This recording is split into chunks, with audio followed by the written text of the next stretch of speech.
Du Trisac. Écoute, Benoît, quand je parle.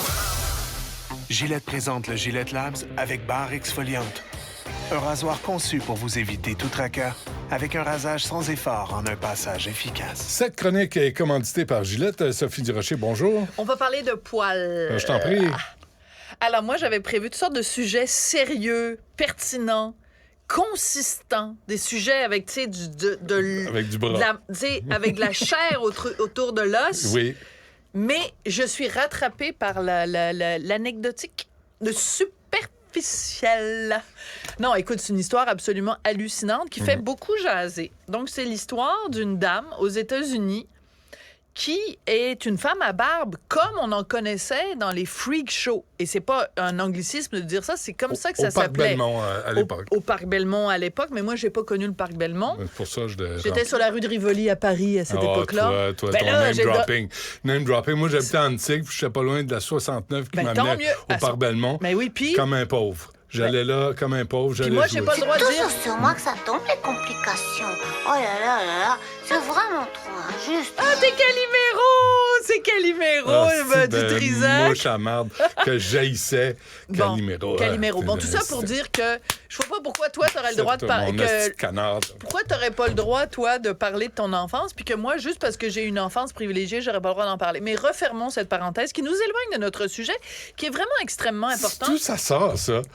Tu fais des petits cacas nerveux comme ça, là, sur le coin de la table. J'adore faire tu des petits cacas nerveux. Puis là, après, non, je veux pas en parler. Comment ça? T'as le droit de parler de ton enfance. Bon, j'ai le droit de parler de la mienne. On est au Québec. Parc Belmont, c'est une référence locale. C'est vrai. Le Parc Belmont, c'est en effet extrêmement important. Mais j'aurais aimé ça grandir, moi, à Paris. Quelle magnifique chanson de Diane Dufresne. Oui, en passant. Bon. Alors, tout ça pour dire c'est mieux que la serveuse automate.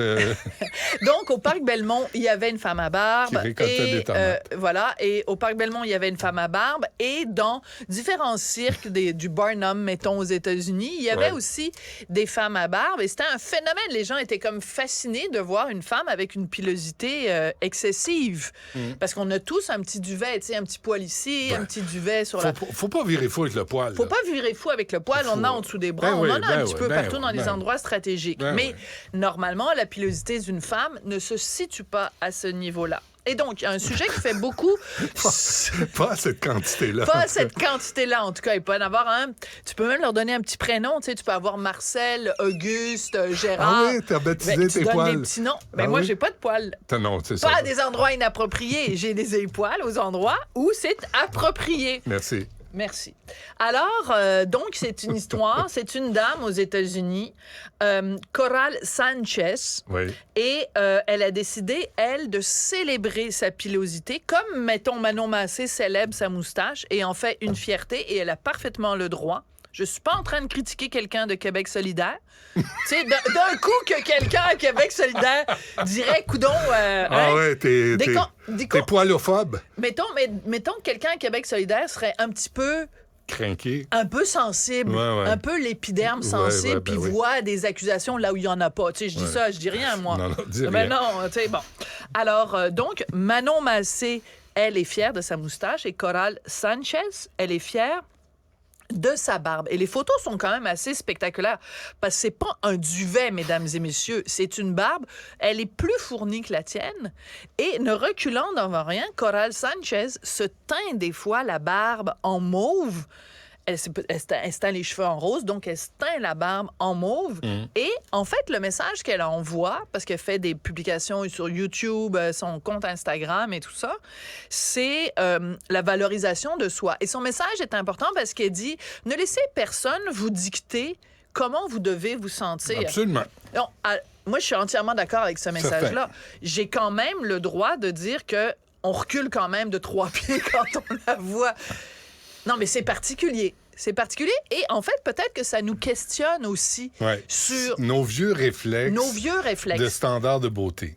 Et c'est de ça que je veux te parler aujourd'hui. C'est que c'est sûr que Coral Sanchez, c'est spectaculaire. Elle-même le reconnaît. Tu sais, je veux dire, pourquoi? Bon.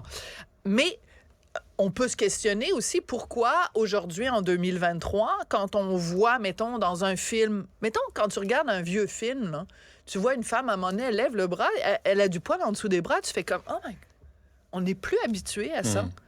On n'est plus habitué à voir du poil dans des endroits où Moi, je trouve ça cute. Moi, je trouve ça mignon. Ah, ouais? Ça me dérange pas. Non, mais...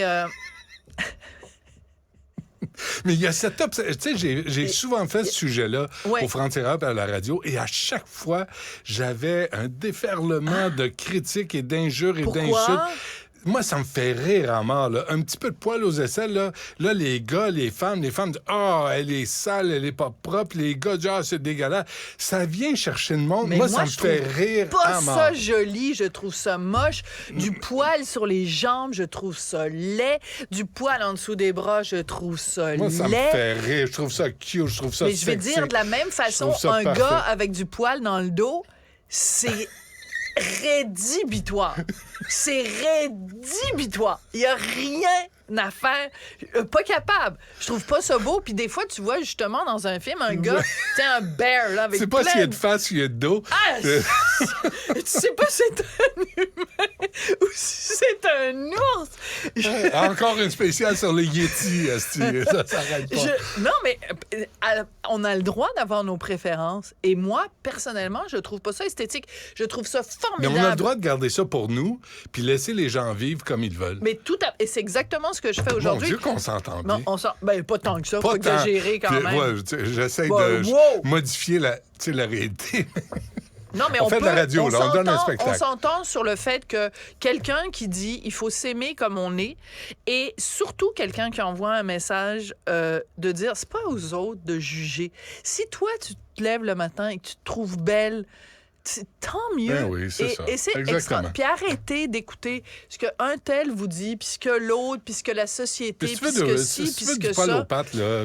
Poil aux pattes. Mais ça nous je veux regarde juste pas. poser une question. Ouais. Si ton message, c'est de dire acceptez-vous comme vous êtes, puis aimez-vous, puis laissez pas la société juger, pourquoi tu fais des vidéos YouTube, puis pourquoi tu vas sur Instagram, puis pourquoi tu te maquilles, puis pourquoi tu comprends, pourquoi tu fais un tu as le droit hoopla? de vouloir te bonifier. Là, oui, mais il y a quand même... Non, joli. je comprends. Mais ce que je veux dire, c'est qu'il y a quand même une quête d'approbation quelque part là-dedans. Oui. Sûrement. Moi, la limite que j'ajouterais, là, c'est acceptez-vous, tout ça, mais tant que ça n'affecte pas votre santé.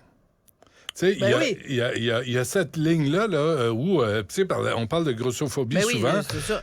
Tu sais, Dr Junot, le cardiologue, qui disait... je sais, il est découragé. Faites attention parce que ça apporte des problèmes de santé. Tu sais, fait qu'il y a comme les deux. Oui, allez-y. Oui, mais la barbe, ça ne cause pas de problème de santé. Ça, on est d'accord là-dessus. Je pense pas. Mais l'obésité morbide, c'est sûr qu'il faut faire attention de ne pas banaliser ça. Ou la maigreur morbide aussi. Tout à fait, entièrement. De valoriser. Des fois, tu vois des mannequins passer, puis c'est pas sain. Ouais. Donc, arrêtez de nous dire que il faut faire attention au message qu'on envoie. Mais quand c'est un message d'acceptation de soi et surtout d'arrêter de se regarder, arrêter de vivre dans le regard des autres. Mais tu as le droit de vouloir tu sais, on parlait... Marie-Claude Savard, quand on était au Monde à l'envers, est allée parler de chirurgie esthétique. Mais c'est son corps, puis elle fera bien ce qu'elle voudra avec. Puis si elle veut arranger ses yeux, ses sourcils, puis ça leur regarde. Moi, je pense que c'est pour les bonnes raisons. Si c'est pour vendre des étiquettes comme influenceuse, ça, c'est un autre débat de société.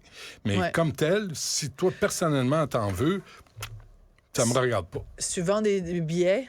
comme influenceuse, rappelle-toi qu'il faut que tu payes des impôts. Et quelle histoire hilarante quand même. Oh, je ne savais pas, fallait que je paye des impôts. Tu penses que tu vis dans un... C'est ta voix d'influenceuse, ça? C'est ma voix de personne qui n'a pas énormément réfléchi avant de... Bon, on t'écoute à 2h30. Je dis pas que c'est quelqu'un qui réfléchit jamais. Je dis que sur ce dossier-là, ces personnes-là n'ont manifestement pas réfléchi. Fais attention à ce que tu dis. Il faut que je fasse... Non, mais je fais pas une question de faire attention. C'est que à un moment donné, Duralex, c'est de l'ex. La loi est dure, mais c'est la loi. Et personne, mais nul n'est censé ignorer la loi. Là. C'est comme, je ne savais pas que le fisc allait venir vers moi. Merci, Sophie. N'importe quoi. Tantôt. Benoît Dutrisac, sacramouille que c'est bon.